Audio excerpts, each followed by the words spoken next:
Ladies and gentlemen, a very good afternoon to all of you. I think you're muted. So can you hear me now? Sugandha, you are muted. Yeah. So now? Yes, we can hear you. Yeah. Okay. So I'm starting again.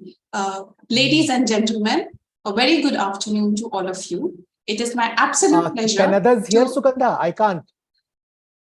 We can all hear her. She is coming through loud and clear. No problems at Sugandha's end. I can hear you, Sugandha. We can all. So should I continue? So maybe there's an issue with the volume of the computer.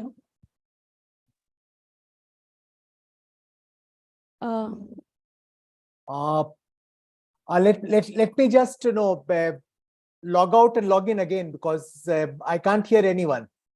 Something has happened. Yeah. So we'll wait for you.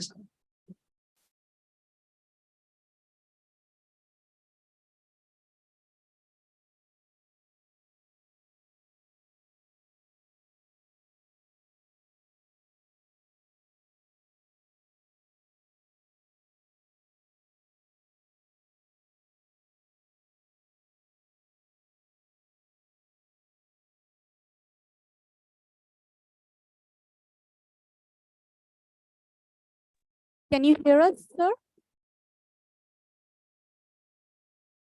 Can you hear me now? Yes, sir. Can you hear me, sir?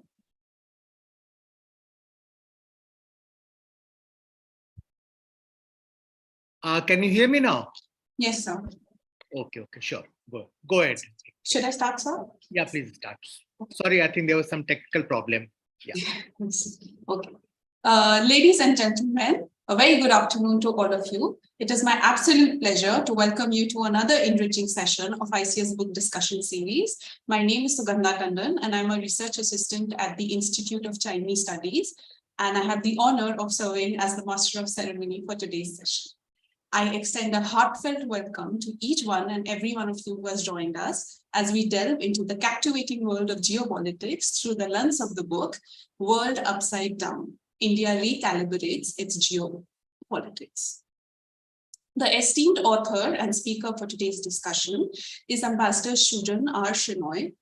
With the wealth of experience, Ambassador Chinoy serves as the Director General at NPIDSA, and he is the former ambassador for Japan and Mexico.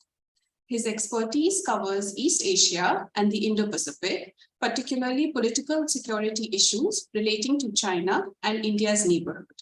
Ambassador Chinoy is also the chair for Think 20 Engagement Group for India's G20 presidency.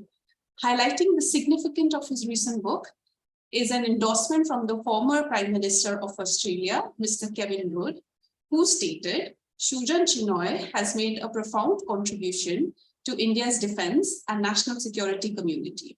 Few have had a diplomatic career as wise as he, taking in Asia, the Gulf, Latin America, US, and UN. Welcome, sir. We now move to the chair. The chair for today's discussion is Mr. Ashok K. Kant, an honorary fellow and former director of the Institute of Chinese Studies. He's also the distinguished fellow at the Vivekanand International Foundation and the chair of Core Group of China of the Confederation of Indian Industry. Mr. Kant, a seasoned diplomat, served as India's ambassador to China until 2016. He has held significant roles such as High Commissioner to Sri Lanka and Malaysia, Consul General in Hong Kong, Deputy Chief of Mission in Kathmandu. With over 38 years in diplomacy, Mr. Kant's experience is centered on India's neighboring and Asian affairs, notably focused on China. Before I hand over to the chair, I would like to apprise you all of a few housekeeping rules. All the participants are expected to remain muted throughout the session. You can post the questions in your chat box with your name and affiliation, or you could use the raise hand option during the interactive Q&A session. Please mention your full name and affiliation when you're asking the question. With that, I now hand over to the chair to take the proceedings forward. Over to you, sir. Thank you, Sugandha. Thanks for that introduction. Well, I'm delighted to chair this seminar when we'll be discussing Ambassador Sujan Chinoy's book, World Upside Down, India Recalibrates its Geopolitics. Let me show you the book, a very impressive looking book brought out by HarperCollins India, and very rich in content. Sujan, apart from introduction given by Sugandha, let me add that Sujan is an old friend and a colleague in Foreign Service. We are both, belong to the China tribe in Foreign Service, so our paths have crossed repeatedly. In fact, he replaced me twice. First in Beijing way back in 1985, and subsequently in December 1996 as Director China and Ministry of External Affairs. As Sugandha mentioned, he has a very strong background in China studies, East Asia, Indo-Pacific, and generally on security and strategic issues. He has served, as Sugandha mentioned, as our ambassador to Japan and Mexico, and also at National Security Council Secretariat, where we got an overview of our challenges, both in domestic and external domains. After his retirement, Sujan, as you know, has been serving as Director General of IDSA, which is our premier think tank on national security and strategic issues. And he has also been a prolific writer. His writings reflect his very deep understanding and rich experience on the shifting global order and landscape, on China, on East Asia and Indo-Pacific, and our extended neighborhood. This anthology, as you're aware, is essentially a collection of his writings over the last 4 years. External Affairs Minister Dr. S. Jaishankar has given the foreword for the book, and he has rightly pointed out that the book has the merit of recognizing what we are going through and also identifying its driving forces. It provides, as EM puts it, a real-time perspective of international relations, reflecting our rapidly changing world, where we have to get used to new developments and trends. Something which sometimes we had not anticipated. There are tectonic shifts taking place, and we had to put together our responses, which have, on the whole, been quite adroit and nimble-footed. The book has 4 segments: reordering of the strategic landscape in response to these changes that are unfolding, quadrilateral space, which dwells into the aspects relating to Indo-Pacific and Quad, China, the China challenge, and India's neighborhood, how to navigate that very critical space for us. I will not try to sum up the book. I had discussions with Sujan earlier today, and I've requested him to introduce the book more by way of recapping some of his key arguments and conclusions. Thereafter, Sujan and I will have a conversation for a short while, and then open the floor for Q&A and discussion. So over to you, Sujan. Well, thank you very much, Ashok, for that very generous introduction, and you too, Sugandha, for your kind words of introduction. This book, which you have kindly introduced to our audience today, is, in my view, aptly named World Upside Down, primarily because I was keen to, straight away through the title, convey the image of something being awry, something being quite off-key, off-balance.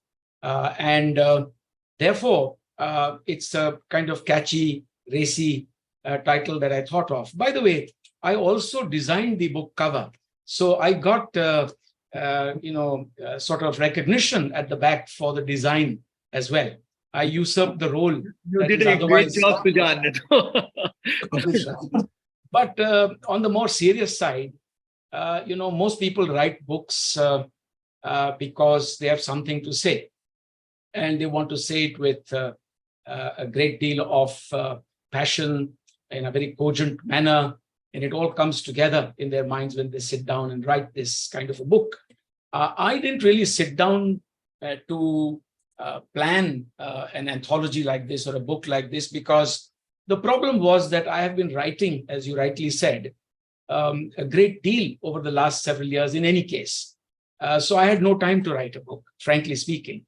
And yet there was plenty of material that was available. And it was felt that what I had put together actually cut quite close to the bone, because I had, as you rightly said, the advantage of having spent something like 38 years in the Foreign Service, 4.5 years at IDSA, 4 years at the National Security Council Secretariat out of those long years. And when I look back, I found that though I did not follow you for the third time in Beijing as ambassador, I did put in a solid 20 years on China, 10 from headquarters and 10 in China, if one were to include Hong Kong. So I thought I might give it a shot before I became completely extinguished. It's also better to write this while you are still, with a vestige of some sort of distinguished status, Let me begin with a little remark about my friend Kevin Rudd. Kevin Rudd, as you know, former prime minister, was a diplomat like us, and unknown to you, he was already in Beijing when you were there in 84, 85. But unlike you, I made great friends with him. Kevin Rudd told me that he was once desk officer in the Department of Foreign Trade and Foreign Affairs, and went on to become the prime minister. But he said one must seize the opportunity to do things while one is at the top, because one doesn't know when one will revert to being desk officer again. In his case, of course, he has reverted back to being almost a desk officer by being now set as ambassador, mere ambassador to Washington. And he then his book that he has written, The Avoidable War, he wrote, really when he was out of office. So I've tried to do this while I'm still DG IDSA. The other thing is that to start with, the whole idea was to present a picture over the last 4 years of India recalibrating its geopolitics from a vantage point, where I have had the benefit of seeing how the government has been thinking in recent years by being in meetings, as you know, by sometimes being called upon to give inputs and make some presentations. And so I'm in a position to say things which I think government sometimes does not say or does not want to say. So in that sense, I think there is a bit of veracity in this book. Now, the starting point, of course, is a world in flux, a world which is rapidly changing, one in which all known paradigms are challenged, whether it is trade, technology, whether it is finance, whether it is movement of human resources. It's a world in which over the last 4 years, we've seen one challenge after another, literally upending the system. COVID-19 brought about a complete change in scenario. It resulted in literally flattening global economies everywhere. And in our case, the problem was compounded by this challenge also coinciding quite dramatically with developments in Ladakh, the unilateral, militaristic ventures by China in Galwan at a time when we had not sent our reserves, and the Chinese took advantage of a routine annual exercise on the Tibetan plateau to quickly wheel over towards the LAC and try and seek advantageous positions there. But that wasn't the only challenge. The whole point was the context that an already enervated global economy was grappling with economic recovery, On the other hand, we also saw that there was sharpening of differences between China and the United States. It had begun during the Trump era, but also continued during President Biden's time. We had on our doorstep phenomenal changes taking place in Afghanistan. And there was a moment of expectation that the US, once out of Afghanistan, will be able to refocus its resources and attention onto the bigger challenge of dealing with China in the Indo-Pacific. But before one could really, conclude on that, Afghanistan simply vanished from the screen, and the war in Ukraine came upon us. It sucked all the oxygen out of geostrategic thinking, and it was almost as if Asia never had any problems, and that the only problems the world was facing was the upending of all known security paradigms in Europe, something they had taken for granted over the past 7 decades. And so this is the broad context in which I thought I would put together these writings. Now, for me, I think the takeaway straight away was that all geographies, including our own in the Indo-Pacific, were actually challenged by the 7 Ts. These 7 Ts are basically the T of trade, then comes technology, territorial differences, terrorism, tenets as in narratives, transparency or the lack of it, and finally, a lack of trust. Whether Europe or whether the Indo-Pacific or whether India-China relations, these were the 7 Ts that need to be understood. So broadly speaking, through the book, I have also mentioned things about India and China and the adverse balance of trade that we have with them. Trade, of course, has become a source of friction now between many countries, but also between India and China. I mean, there was a time, as you know, when I know that Ambassador Vijay Nambiar, my former boss, is also online with us, and he'll vouch for this, that when we went with former Prime Minister, late Prime Minister Rajiv Gandhi to China in 1988, the broad understanding was that India and China should normalize relations in various fields, people-to-people contacts, culture, science and technology, economic engagement, and that we should set aside the boundary question and continue to discuss it through peaceful dialogue. So there were these two suppositions that we can have peace and tranquility on the boundary, and that if we engage across the spectrum with each other, it would be mutually beneficial. On hindsight, one can say that on the cold and harsh terrain of Galwan, these hopes were dashed, because we do not have a mutually beneficial relationship when it comes to trade, and peace and tranquility has not been maintained in the India-China border areas, at least not recently. The threat of this bloodshed is around even now, particularly after Galwan. So trade is a problem. Technology is another area that has been dividing the world. It has been dividing the West. It has been dividing the authoritarian countries vis-a-vis the West, but between India and China also, whether it is AI, whether it is 5G, whether it is Chinese apps, the scams that are taking place, technology is also dividing us. The territorial difference remains unresolved, despite 22 rounds of dialogue between the special representatives, and despite having a slew of protocols and agreements between the two sides for not only maintaining peace and tranquility, but also addressing some of the core issues like clarification and confirmation of the line of actual control, and more relevantly, trying to settle the vexatious vestigial boundary problem. And we haven't really made too much of headway there, as you know. Then we have differences with China, as you know, with regard to terrorism.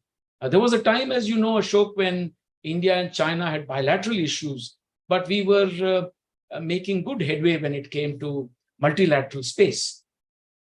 Notwithstanding the fact that we have never been in the UN Security Council as a permanent member, and China has been there through a stroke of luck since 1971.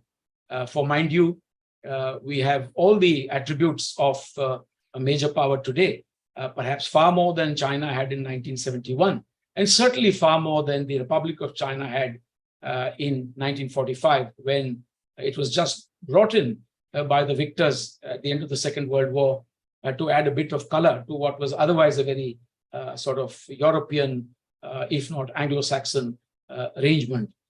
So terrorism is something that divides us today, despite the fact that the Chinese have their own Achilles heel in Xinjiang, and they are as much worried about radical elements and extremists and terrorists and the blowback from Afghanistan and the AFPAC areas. But to save Pakistan's skin, they have been putting a spanner in the works as far as global listing of terrorists is concerned at the United Nations under the Al-Qaeda and Sanctions Committee. That's where we have had to part company with them. On Article 370, once again, their criticism, their machinations at the UN has made it impossible for us to work with them. And when it comes to larger issues like climate change and stuff like that, they think they have graduated into the big league and no longer really need, developing countries or a country like India to be on their side when they're talking to the West as kind of equals today. So there are these issues. We have seen how China's capabilities have grown. So there is a fair bit of bean counting that can be done when it comes to their military assets also. But what is not clear is their intentions. And therefore, there is lack of transparency there. There is also the problem of tenets. We have seen through the COVID period, through the US-China trade war, through the economic recovery post-COVID, we have seen the explosive, contestation between China and the West with regard to narratives, whose system of social, cultural, economic, political governance is superior. And the Chinese would have the rest of the world believe that they had got it all right, that China even practiced whole process democracy. I mean, that's, as you know, pretty laughable. If you have a system where the foreign minister of China can disappear, it's certainly not a country that practices any kind of democracy, let alone whole process democracy. So there are these issues which have finally led to a complete absence of trust between India and China. But as I said, these 70s are equally applicable to the rest. I want to mention a few words about things that I have written about in the book, about, for instance, the rise of the whole concept of the Indo-Pacific, which, of course, the Chinese harbor deep suspicions about. Now, from my point of view, the term that the Chinese prefer, which, as you know, is Asia-Pacific, which in a sense suggests Chinese centrality, the centrality of the People's Republic of China as the cynosure of global attention, the factory to the rest of the world.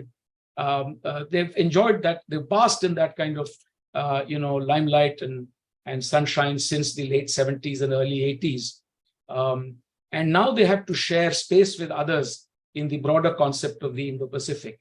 From my point of view, Asia-Pacific is a concept that came into sharper relief and salience after the Second World War, when first Japan and later the Asian tigers benefited from access to the world's largest market, that is the United States of America, across the Pacific.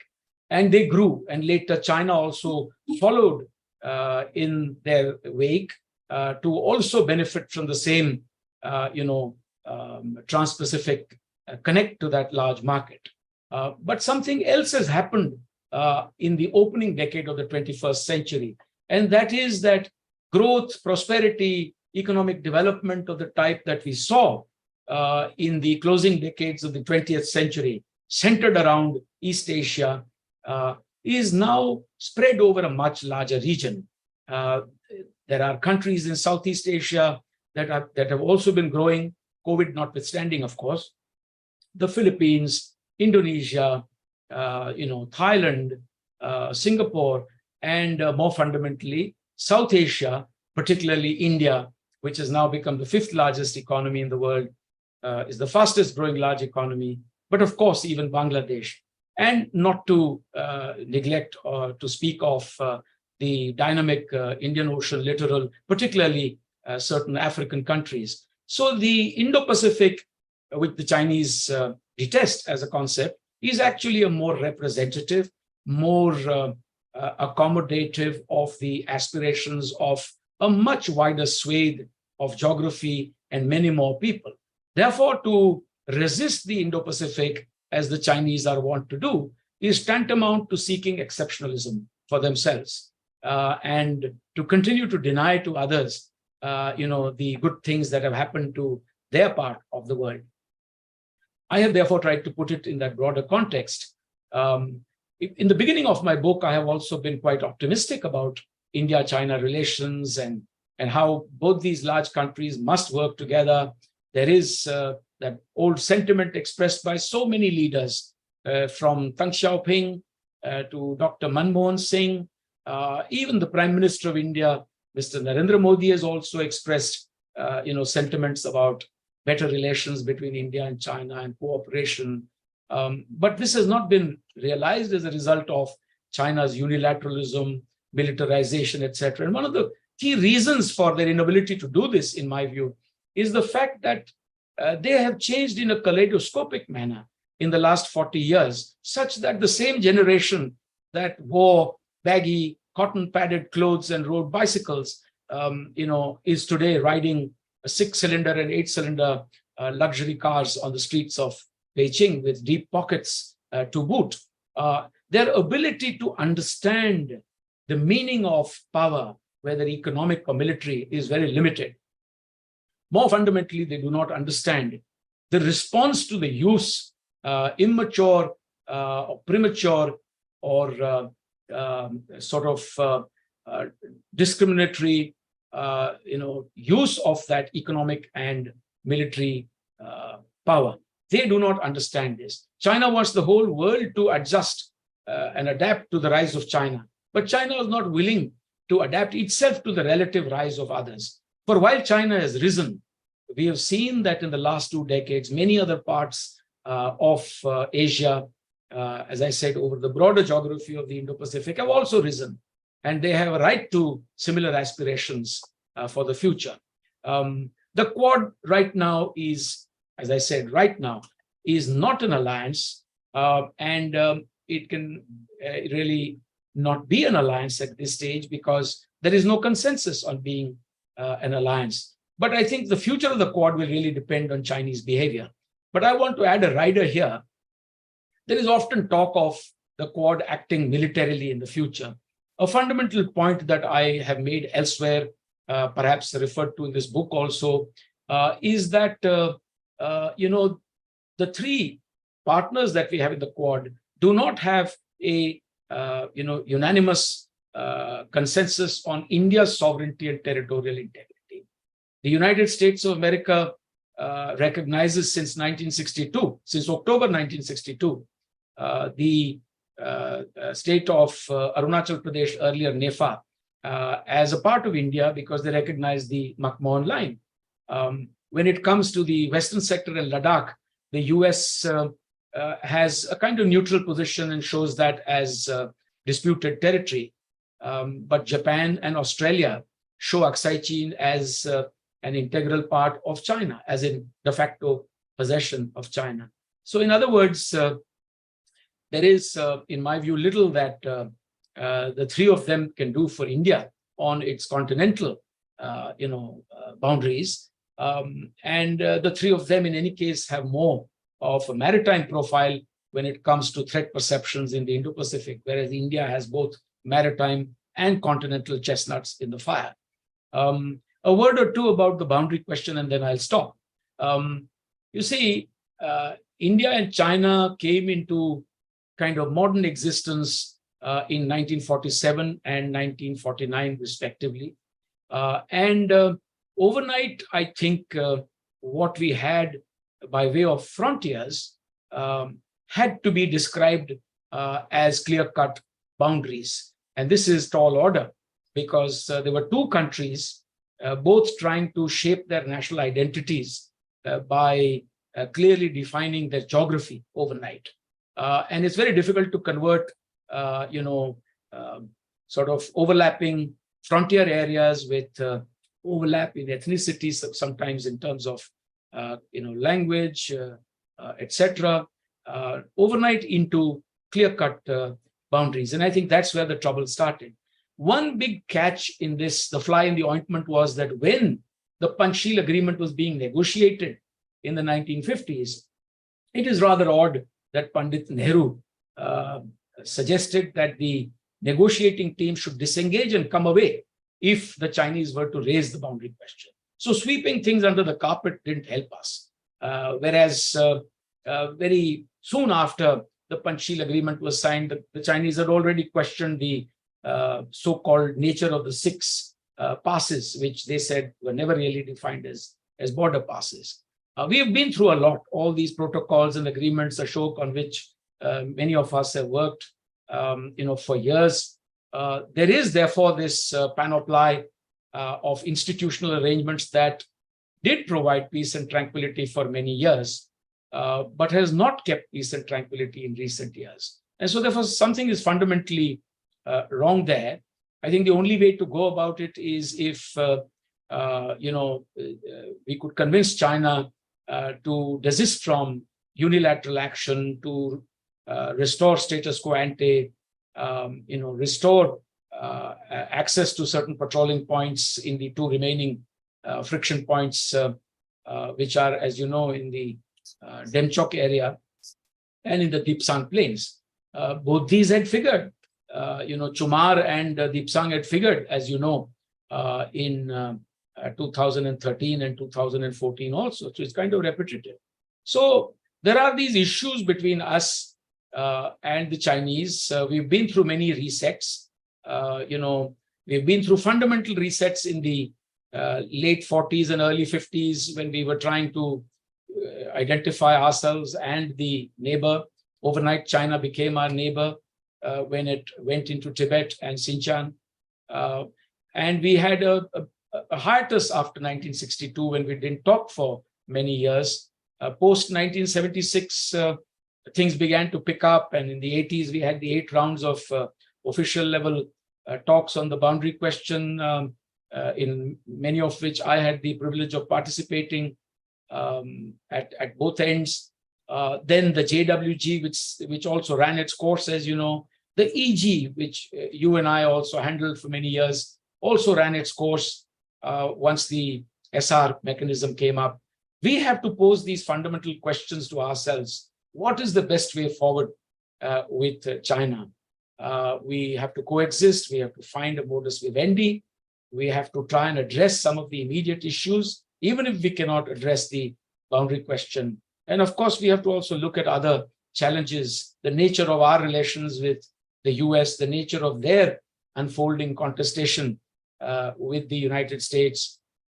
Pakistan remains a factor in our relations with China, but there is so much more that I could say. This book is written in simple language.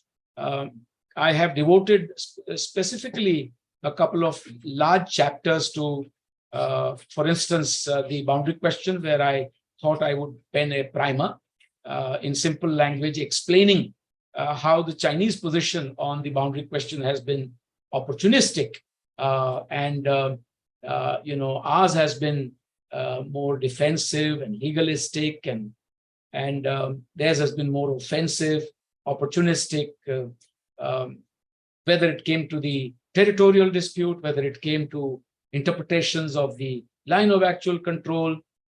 The Chinese have, in my view, always taken, active advantage of prevailing situations. We saw that during '99, during Kargil as well, when they came in and, built a road between finger, 8 and 4. So there is this complication. Recently, we have built our infrastructure. I've been there quite recently, and we are doing quite well. We are able to hold our own, but our infrastructure still is nothing of the order that the Chinese have created on their side. We should continue to firm up our position all along the line of actual control as we see it. We must be a little more forthcoming when it comes to going up to our LAC.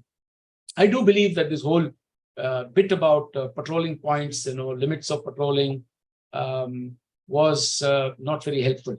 At the end of the day, it still left a gap between patrolling points and the LAC. Over time, there was misunderstanding on both sides about how such areas should be tackled. But I'll stop there. It's not for me to go on beyond the time that you had suggested. So I really want to thank you. And I am particularly grateful to Ambassador Rasgotra, Ambassador Shyam Saran, Ashley Tellis, Professor C. Rajamohan, and of course, Kevin Rudd for having given endorsements and blurbs, above all to the External Affairs Minister, Dr. S. Jaishankar, who also felt it was a good idea for me to bring it all together. I'm bringing out a sequel soon, for I've actually written much more than just this much. I have an equal amount of material that will come out. It will also have a great deal on China, but of course also on G20 and other related issues. Thank you. I want to thank the ICS and you in particular. Thank you, Sujan, for that very articulate. Am I audible? Is a problem? Yeah. For that very articulate summation of main themes and arguments in your book.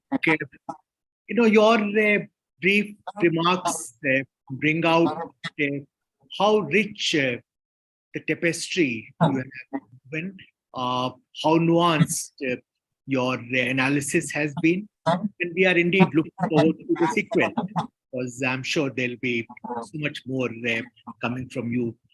Let me, raise a few issues coming out of the book that we can discuss.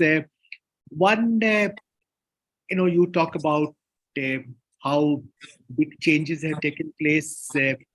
Specifically, you have explored the impact of the COVID pandemic, China's aggressive behavior, including what they have done in Eastern Ladakh and the Ukraine conflict.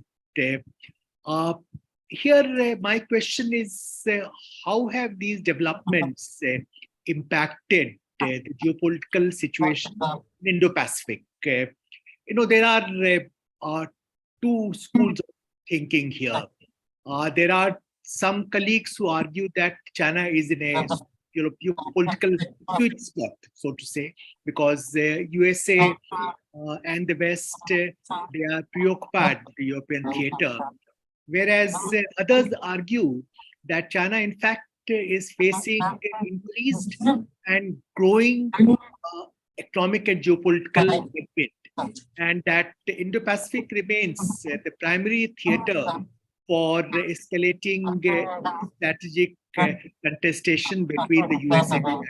What is your take there? How do you see, situation in Indo-Pacific evolving, with particular reference to, the rivalry between China and the USA? So my personal take is that, firstly, that China cannot truly be contained. I think it's too late for that.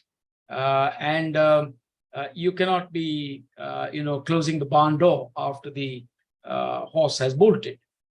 China has become the world's second largest economy at 19 trillion. It is a phenomenal, entity, and it has over the decades created such, utter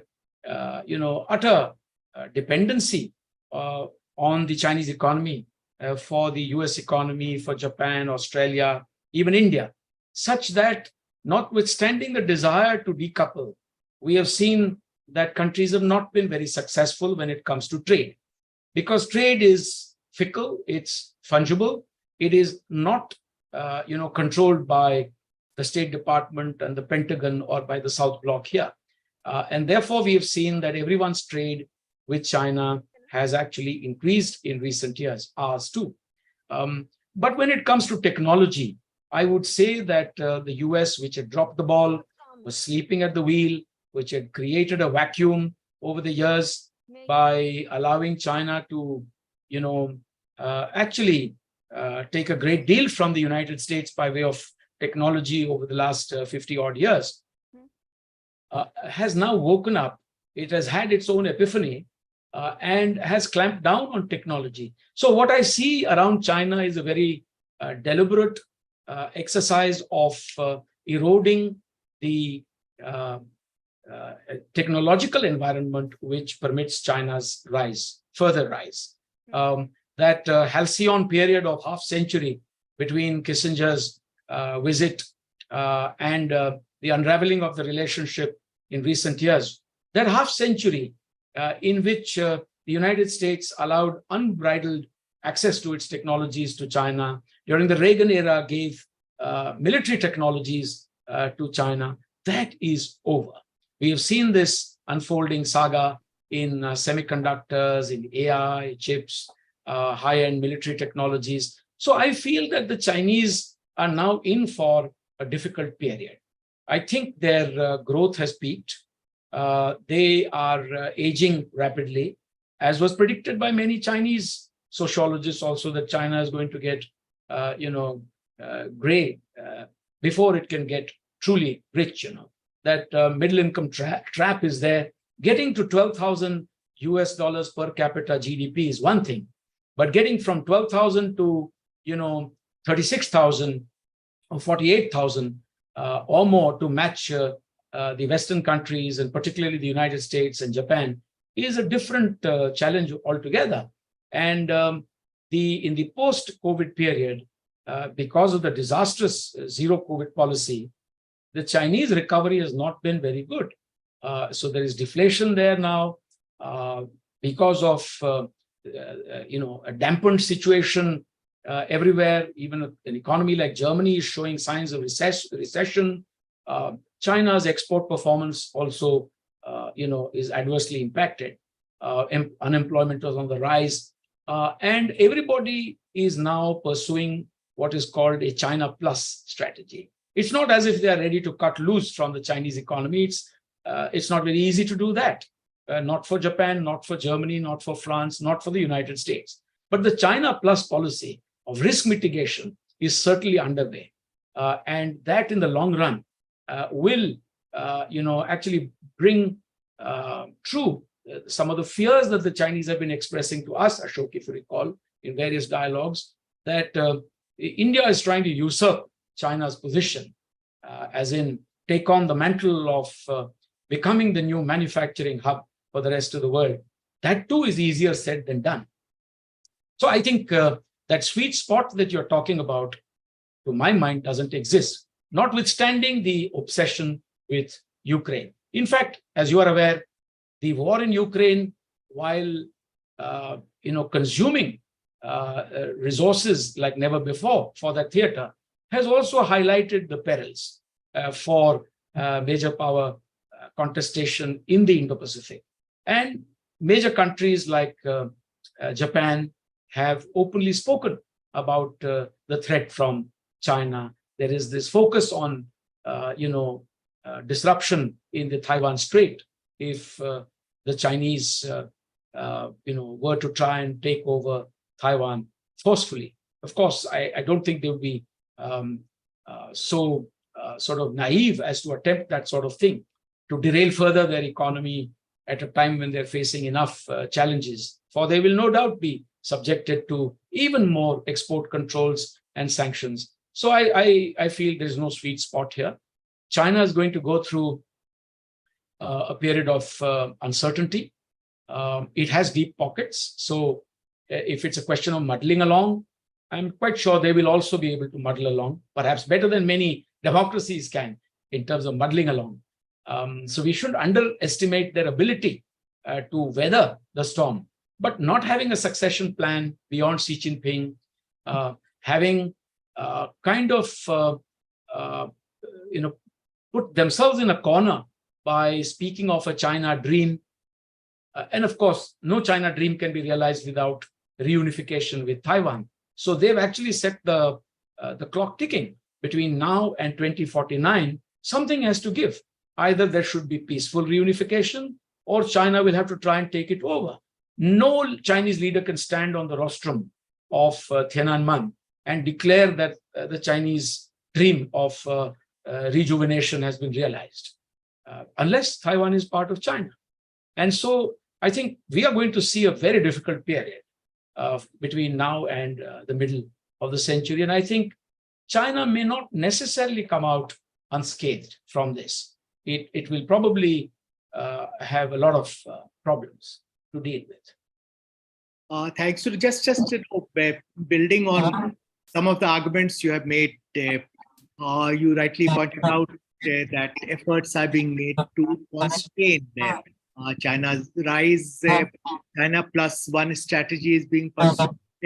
There's much talk of de-risking strategy vis-a-vis China. To what extent it will pan out remains to be seen. My question is that, in your book, you have talked about, last year our trade with China increased to $5 billion with trade deficit of more than $100 billion, with dependencies in several critical areas. What kind of de-risking strategy or variant thereof India needs to pursue in its economic engagement with China? Do we need to imagine our economic partnership with China? Is closer developmental partnership still possible? That's something which is behind us. So personally, I feel that, as I said at the very beginning, that trade is fungible, it's fickle, it's very difficult to control. It's driven by the private sector, by MSMEs, SMEs, by industry, by supply chains.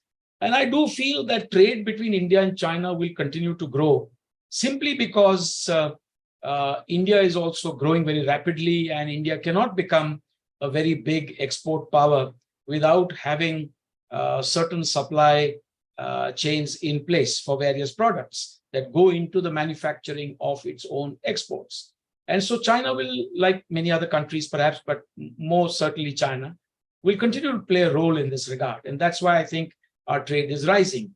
That does not mean that India cannot, will not, should not make an effort to see what is it that we are importing from China that we can actually manufacture in India with some policies in place, policies of Atmanirbhar Bharat. And here too, I think the complex question would be, do we have the existing infrastructure and capabilities in place? Or is it something that requires firstly a policy framework, incentives, and then putting in place such factories and infrastructure, which requires a gestation period? We may also have to ask the question whether the game is worth the candle. Because if we manufacture things in India and these turn out to be as a result of either volumes or whatever, but not cheap enough, then it actually impacts adversely on our export performance as well, because then we will be actually raising the cost of our exports. So I think we'll have to identify areas where existing supply lines from China can be replaced easily in a feasible manner, cost-efficient way by Indian manufacturing. When it comes to technology, I have no doubt that, and this applies to investments as well, that there will be deep sort of resistance to China making inroads into our economy. We have seen in the tech space earlier also, Huawei, if you remember, Ashok, perhaps you were Director China, and this happened in 1996, before I came and replaced you in December 1996. Huawei entered India through the automatic route of the Reserve Bank of India. It took on an Indian identity. It therefore thereafter can demand national treatment. And often Chinese companies can have partners in India, and they have the right to take recourse to the law of the land and appeal to courts, etc. So the whole business of trust deficit, at the same time Chinese investments coming in and demanding national treatment, all this can make it very complex to deal with China as a country with which we do not have normal relations. I remember that the Chinese ambassador told me a couple of years ago, I mean before Galwan, that in recent years China had invested something like up to almost $8 billion, at least committed, if not realized, in the Indian economy. And that was a fair bit to come in from China in a short span of time. Now, as you know, that it is rather abruptly kind of nil. And we have these new rules and regulations in place about scrutiny of investment if it's coming from countries that share a land border with India, and the details.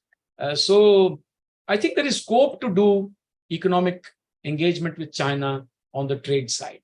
There is, increasingly less scope to work with China on investments and technology. This is where I would put it in a very simple way. Sujan, much will also depend on how we get over the current predicament on border-related issues, specifically, what's happening in Eastern Ladakh. You have dealt with this subject extensively in China, and subsequently, we have had disengagement at 5 of the friction points. Talks are going on 2 remaining friction points, Depsang and Demchok. You have 2 chapters in the book on this subject. We wanted to understand from you, what's the nature of disengagement? There is this talk of so-called buffer zones or demilitarized zones. Are they meant to be sort of temporary measures, or will that become a new normal? What's the end result to be in mind? What's your understanding? Are we looking at restoration of status quo ante, or that's no longer a viable proposition? So as you're aware that there are many areas where both sides used to come in and basically avoid each other. But if they ran into each other, there were banner drills and things like that in place, the CBMs that we have all contributed to over the years. Now, the whole notion of a buffer is not really new, as you are aware, because even in the late 50s and both before and after the 1962 conflict, the notion of buffers came up, including suggestions that were, made by the Colombo powers, as you are aware. The Chinese had also spoken about withdrawing 20 kilometers from either side. Pandit Nehru had felt then that, if you are withdrawing 20 kilometers, you are still withdrawing only on my side. And you are further asking me to withdraw another 20 kilometers on my side after you have taken over a great deal of my territory anyways. So there was this Indian resistance to the whole idea of creating a buffer zone, etc. When the Colombo powers had proposed the 20-kilometer pullback, they had refined it somewhat. They had given space there for allowing Indian, functionaries to have access to those areas in the buffer zone, and the Chinese could not accept that. So buffer zones by themselves between India and China, I'm afraid, are not a new thing. Secondly, if you look at some of these areas, it is not true to say that India has lost all access to its traditional patrolling points like 10, 11, 11A, 12, and 13 in the Dipsang Bulge. By the way, the Chinese have also been prevented from coming in up to, say, Burtse, where they traditionally came up to. So they are now stopped well short of that at a place called Lone Stone. So they are also denied 7-8 kilometers of access, and of course, our side is unable to go up to traditional patrolling points because of the clog up, so to speak, at the Y junction. So I think restoration of access for us is very important because we have traditional patrolling points there. In my view, this also does not mean that, as many people tend to calculate that, 850 square kilometers have been occupied. It's not like that. I mean, you must see the terrain there. I've been there quite recently as well. This is just a wide open space. It's not like the India-Pakistan border, where every inch of the place is either wired or people are there right up to zero line, etc. Vast open spaces, and sometimes you can't even see each other. So whether it's at Chardung Nilung Nala, the CNN in Demchok, whether it is Deepsang, I think restoration of the situation that prevailed in April, May 2020 before the conflagration started is very important. And until and unless there is normalcy in the border areas, I'm afraid it's very difficult to have normalcy in the rest of the relationship. The Chinese today are telling us that 3 years after Galwan, we no longer should be in emergency border management mode. In their view, we should now resort to normal border management mode. But the question here is, what is so normal about that situation? Because there are 50 to 60,000 troops pitted against each other there, although the situation on the ground is relatively calmer and stable, there is potential for problems to take place. The Chinese want us to normalize, bloodshed. We cannot normalize bloodshed. We can normalize the existence of a boundary question, a boundary problem. We can normalize differences on the clear understanding that these will be resolved through peace and peaceful dialogue. But we cannot normalize bloodshed. So the Chinese, therefore, need to undo the situation. As they say, he who tied the knot should untie it.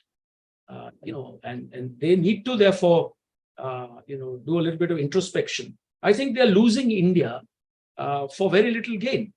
Some of their worst fears may come true as a result of their, actions. Thanks, Sujan. Two of us can continue this conversation for several hours, but I don't want to hog that all the time. So let me, turn to other colleagues. There is a question in chat box from Kanishk Bij addressed to you. It says that India has been leveraging its private industry recently for bolstering ties, be it investment in trade or infrastructure like ports in Sri Lanka and other nations. L&T collaborating in some capacity to help Taiwan design and build their own submarines. The question is that, what kind of proactive role do you see for Indian industry in developing relations, presumably references to counter China? My own understanding of Indian industry, private sector, is that they are generally risk averse. And I do not see how private industry from India, which generally has been loath to go overseas and do things unless they are specialists in this regard. Some of them are. Companies like L&T and others, Shapur, Palonji, etc. As you know, I've been doing a fair bit of work, the Adani Group, etc. But not everyone has the stomach for overseas ventures unless government of India has first paved the way, or that there are lines of credit available, there is predictability in the situation on the ground. And so in the current situation, where in our own neighborhood, of course, we have done a fair bit of work as part of our neighborhood first policy. We have shown a certain enthusiasm and proactive implementation on the ground of projects in the Maldives, in Sri Lanka, Nepal, Bangladesh, etc. But beyond South Asia, also Mauritius and Seychelles in the extended neighborhood. But beyond that, to go to the East Asian countries, or to go to Taiwan and help Taiwan design and build their submarines, I don't think there would be any takers for that. I mean, why would L&T want to go and help Taiwan? I mean, that's for the United States to do. After all, they have the Taiwan Relations Act, which makes two very clear fundamental points. Same points that were made in the Mutual Defense Treaty of 1954. That number one, the unification of Taiwan should be peaceful, that there is no space there for a forceful unification. And number two, that the United States would meet the legitimate, defense requirements of Taiwan. So let the US handle that. I see no reason for India to stick its nose in developing submarines for Taiwan. In any case, the Taiwanese may have better technology themselves on shipbuilding and submarines, etc. And if the questioner thinks that it is L&T that would benefit by going to Taiwan, I mean, frankly, we can work with the others at our end under, Project 75 and 75I and all that. We can work with France and Germany and many others. I don't think we need to draw this particular chestnut out of the fire to try and do more with Taiwan for no particular gain. Well, I'll call upon other colleagues to either raise their hand or pose questions in the chat box. In the meantime, can I request Ambassador Nambiar if you could join the conversation?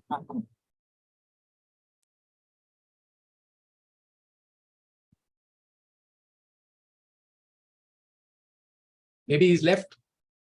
Let me see. No, he's still there. He's still there. So would like to come in. Meanwhile, can I, Ashok, answer this question that Sugandha has posed? Oh, Sugandha has posed some question. Please go ahead. Go ahead. Yeah. So basically, she has asked, is there skepticism on both sides, India and China, about exchanging maps on the LAC, and perhaps a fear that it will lead to, sort of de facto finalization of a new IB. Now, look, the fact of the matter is that the LAC, line of actual control, is not Indian lexicon. India never recognized anything known as the LAC until the mid-70s. In the Ministry of External Affairs, we had only an IB, international boundary. And we used to refer to the Chinese so-called LAC of 7 November 1959, and it was a so-called LAC because they were never really there where they claimed to be, as so-called and in parentheses. Around the mid-70s, when the China Study Group was set up, and there was a feeling that we might have to negotiate things with China in the future, it was decided to kind of have a consensus view on where our LAC might also lie. Some suggested it should be the line of 8 September 1962. Others felt it should be this, that.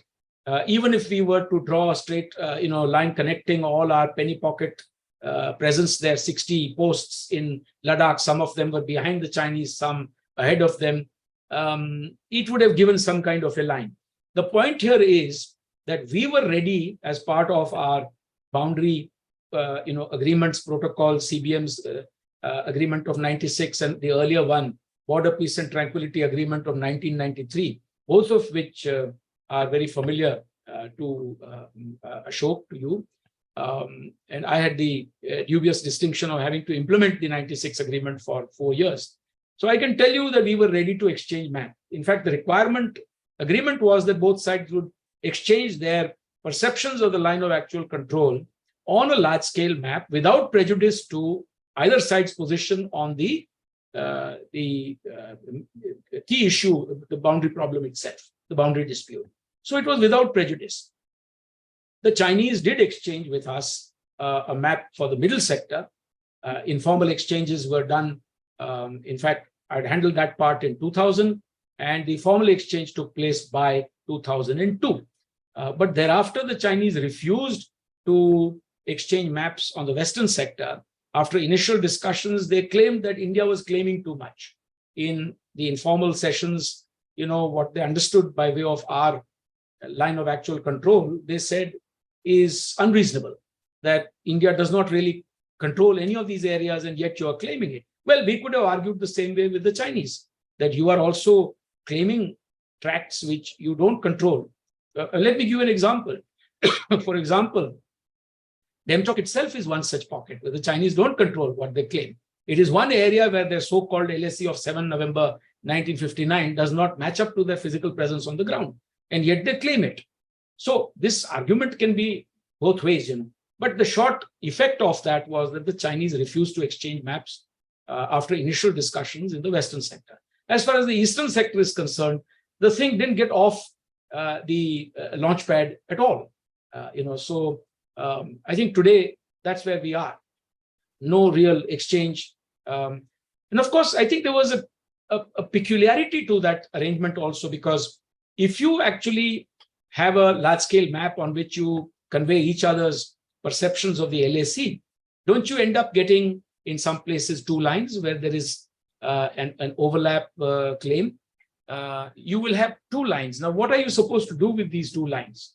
If you clarify and confirm the LAC, whose LAC will you confirm?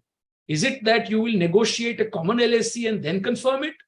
If so, that requires territorial negotiations. And if the pockets are large, the territory involved will be large. If the pockets are small, the territory involved will be minor, which could be adjusted through delineation, joint surveys, delineation on a map, and demarcation of the ground. But if the pocket is large, like Dipsang, for instance, you cannot do that without territorial negotiations. Was it intended when we spoke about LAC clarification that this would also entail, territorial negotiations in order to not clarify, but to confirm? And it says confirm the LAC. So my question then is, whose LAC? Or the LAC, is it the one that we will arrive at after negotiations? If so, there is a process involved beyond simply clarifying the LAC. It requires territorial negotiation. Then for me, the larger question is, if you want to negotiate territory, do you want to do it once in the context of the LAC and yet allow the Chinese to claim the whole of Arunachal Pradesh? That's dichotomous. If there are territorial negotiations, they can only be done once and for all and with finality. After that, there cannot be a territorial dispute, still pending. So there is this is like a Matrushka doll. Each time you open it, there is a problem within a problem. But Ambassador Nambiar is there. On that, very briefly, Sujan, if I may clarify, since I was the main negotiator for 96 agreement, it was after a lot of difficulty we could persuade them to arrive at this concept of common understanding. And that was an essential requirement, because when we talk about various CBM, including force limitation or reduction, it was to be mutually agreed geographical zones. And you could not have those zones without a baseline. So we knew that when we exchange maps, there will be pockets of overlapping claim. And we had discussed that, there are many ways of sorting out. We never emphasized our demarcation on ground in case of LAC. It was more meant as a practical measure. If there are overlapping claims, there could be, for instance, overlapping patrolling, as we have in many areas. It's already happening. But we never envisaged territorial negotiation with respect to LAC, because the LAC is not about territory. I think it's stated very clearly that line of actual control, whole concept we agreed to without prejudice to respective positions or question. In any case, that's something which can be debated separately. I think Mr. Nambiar, he's unmuted now, so I'll invite him to.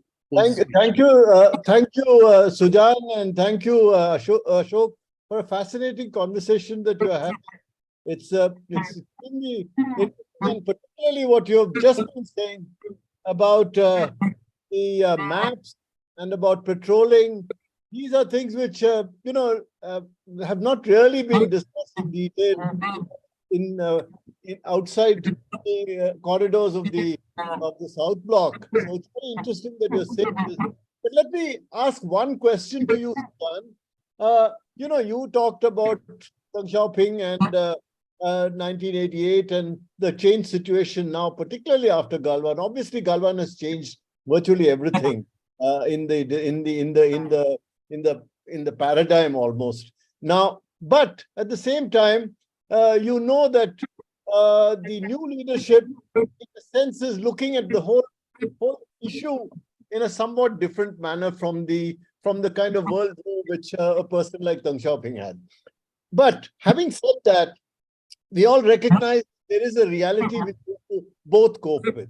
Now, the essential question over there is, what is the extent of credibility and trust that we can generate with China in any kind of discussion? Because we have seen there is more of opportunism than credibility and trust. Now, do you think that there is a minimum modicum of because we know, both of us realize that we are actually at a particular point where there is still at least some possibility, we think, hope that there is some possibility of discussion, of moving along and not letting the situation go into a irretrievable situation, as it were.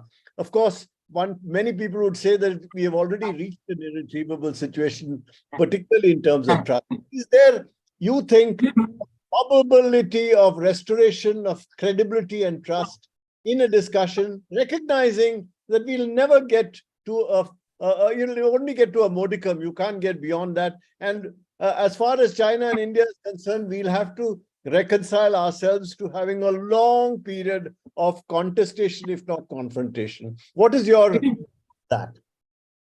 So I think the first supposition that you made is that in the past, we had a certain degree of credibility and trust.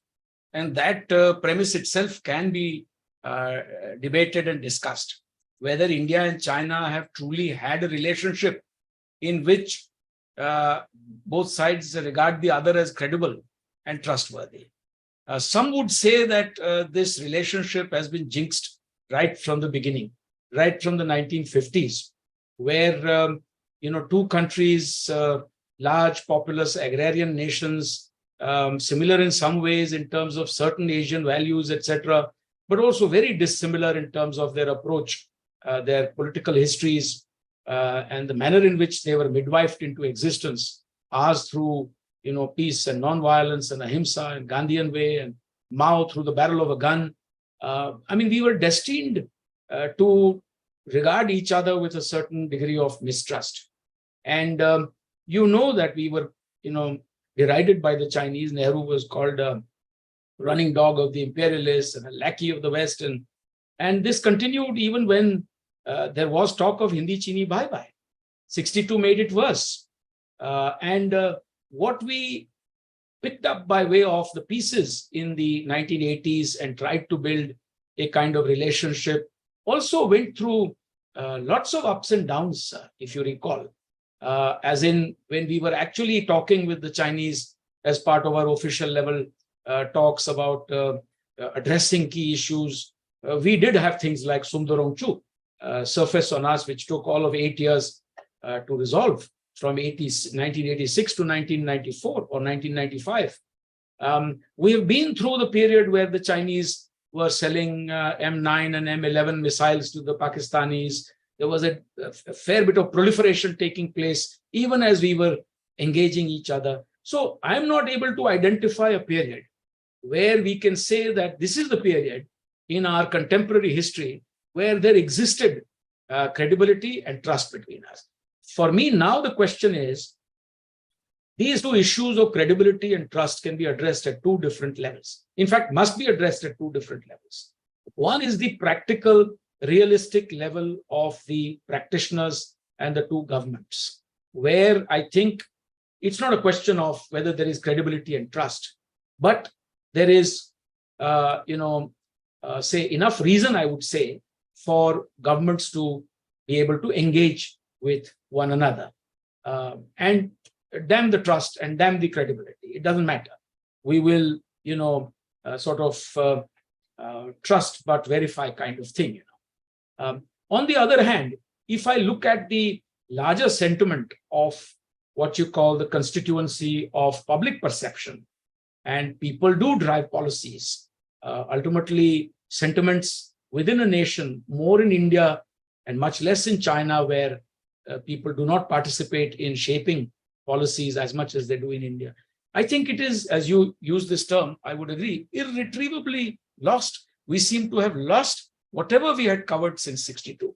We have kind of backslided back to that same level of mistrust and lack of credibility. So at the people's level, I think it's a huge issue today. The people of India have a very dim view of China. There are very few segments of Indian society. There are pockets of people within academia, in universities, in think tanks. Sometimes I see some, elements even in industry and government who feel that, we should make up quickly and move forward and work with China. But it'll be very hard. But it's not impossible, because these two don't have to operate in tandem. I think governments have their tasks cut out for them. And when the time comes, if there is something to show to the people, then I think the role of academia, the role of journalists, opinion makers, influencers will come in. If they act maturely and if there is genuine progress between the two countries, the people can be educated accordingly. Thank you. Thank you. I don't know. I don't want to comment on what you've just said, but I just mentioned one point in the early 50s, for example. When I was ambassador, Harkishan Singh Surjit had visited China, and we had occasion to meet him very much. And at that time, he mentioned that there were many occasions in the 50s when the CPI, as it then was, even before it sort of moved into CPI, CPM, when they used to visit China, Mao used to, in fact, ask them to cooperate with the Nehru government. It's very interesting. This was a time when they were absolutely seeing red, because Nehru was in fact undermining the Kerala government under Namboodiripad, and they say, you are asking us to work with the bourgeois government in Delhi.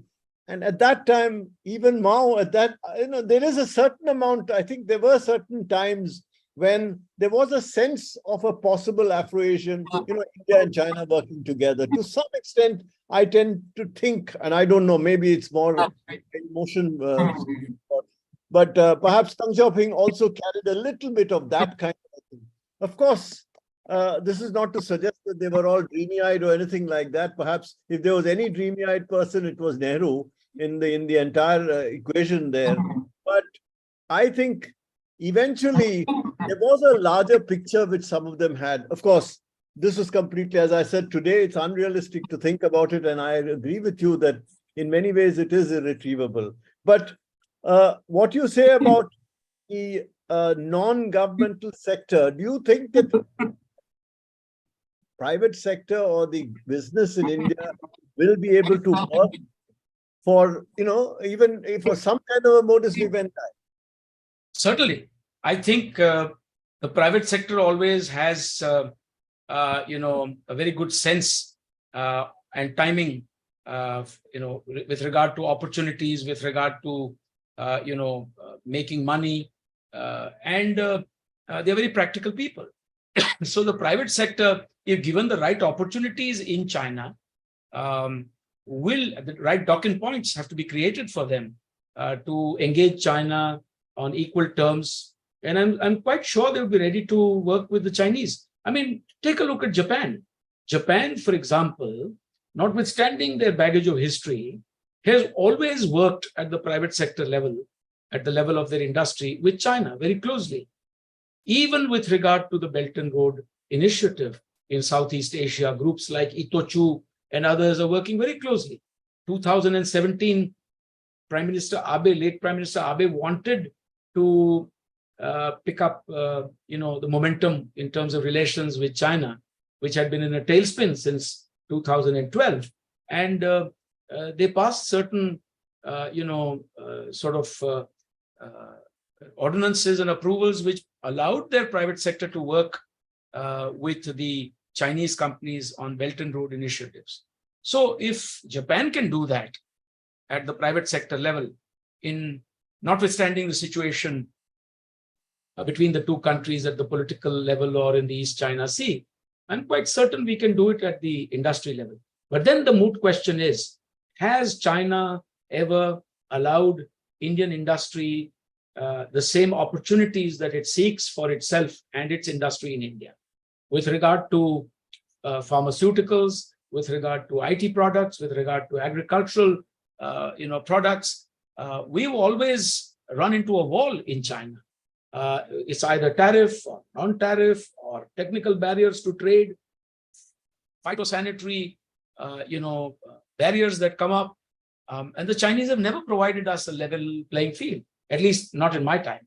I mean, I had a very hard time getting that mango, through to the Chinese, even after the two governments had agreed. And there are many other products like bitter gourd and there's so many other things that never got into China. So the Chinese need to open up their economy to Indian IT products, to our pharma products, and to our agricultural produce, and much more that we are capable of today. I mean, I'm speaking of a time, maybe 20 years ago, but we are doing much more on so many other, technologies today. Thank you. Thanks.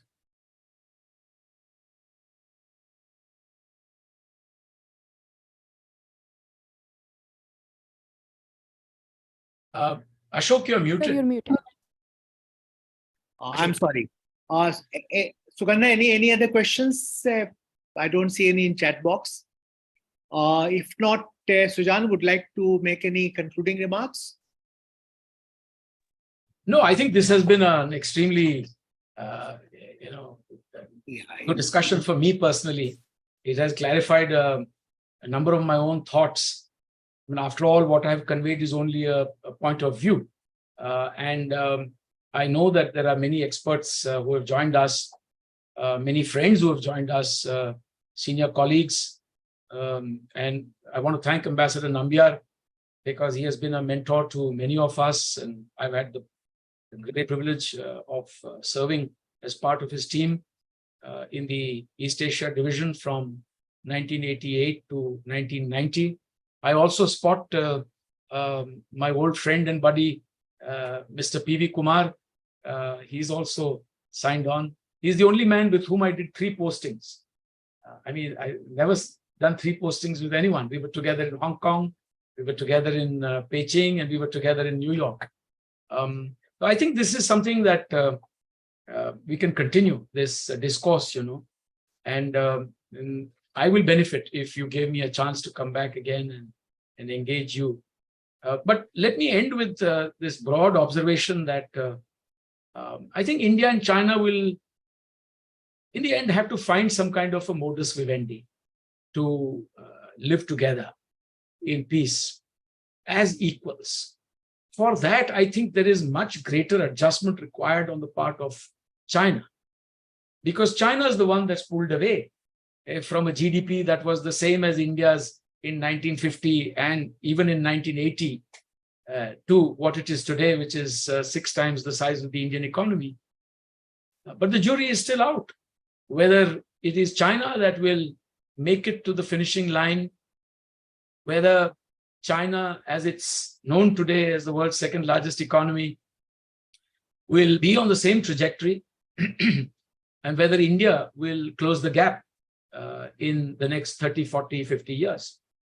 I would place my long-term bets on a system that is open and transparent, where through the ballot box, you have a certain predictability, where decision-making may be slower, but the consensus that you build is more stable and sustainable. China, on its part, I think, needs to realize that alienating a large country like India, on which the world is placing its future long-term bets, one that is proud as a civilization, one that's not going to, kowtow to the Chinese, must be respected. as an equal, and it's in China's interest to do so. It is not necessary for either of us to bring in third country considerations in our bilateral relationship. And I think a lot of India's views have been fostered as a reaction to what China is doing, not necessarily something that has organically emanated as a view about China. So therefore, China needs to do some introspection. And the earlier this happens, the better it is for the peoples of the two countries.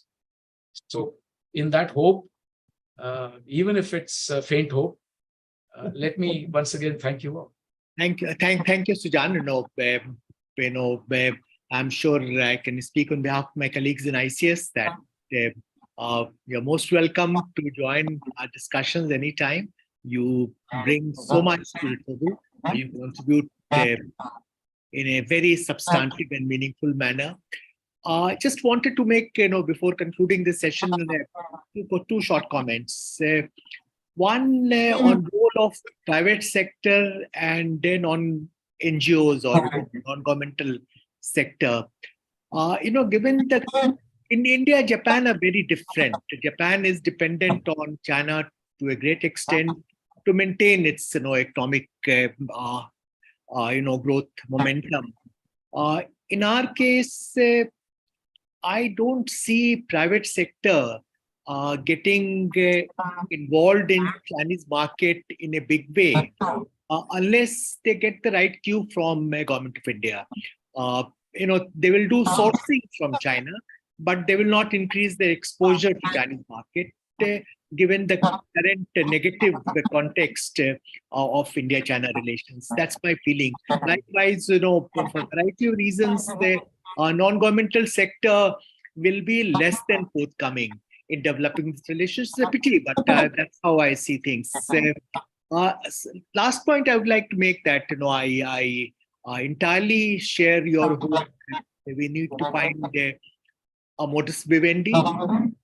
China is our largest neighbor, second largest economy in the world, it's the largest trading nation, largest manufacturing nation. A number of good reasons why we must have constructive engagement. But at this point of time, while to some extent it's true that the state borders will determine institutional relations, but that's not enough.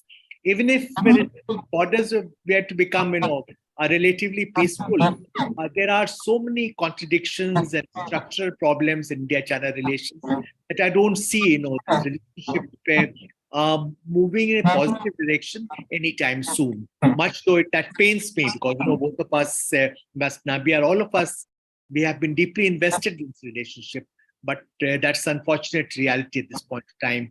With these remarks, let me thank Sujan and all other friends and colleagues for joining our discussion today. And Sujan, we are looking forward to sequel to your book, and I'm sure we'll have another book discussion on that.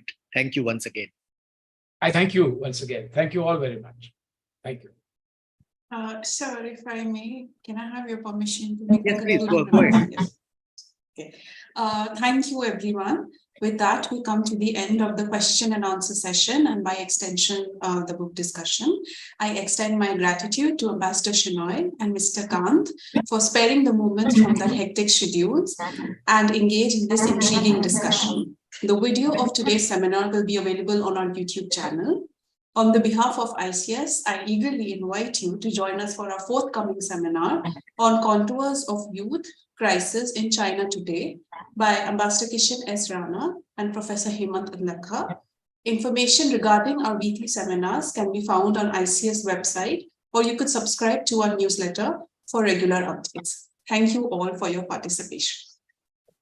Thank you, Sugandha. Thank you once again.